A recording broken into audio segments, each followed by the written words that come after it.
Wate malam 17 ni bulan Ramadan nepetren Quran kena udunya ni ba Muhammad kena nekeba tempat yang aman di gua Hira ni ba Muhammad kena nekeba tempat yang aman di gua Hira.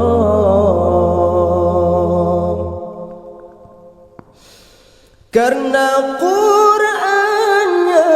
letak faedah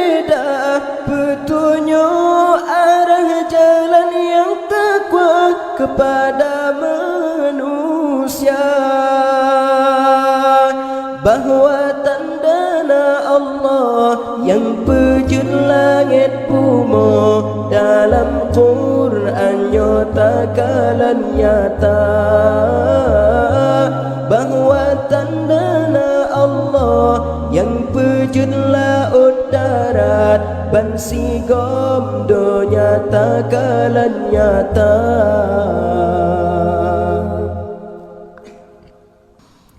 Wate malam 17 ni bulan Ramadan nepetren Quran kena udunya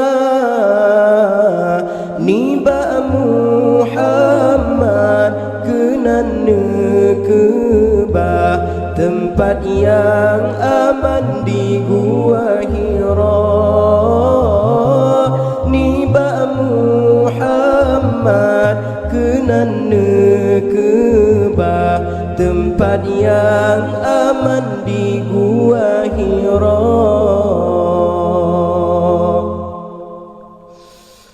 Karena Qur'annya letak faedah petunjuk arah jalan yang takwa kepada manusia,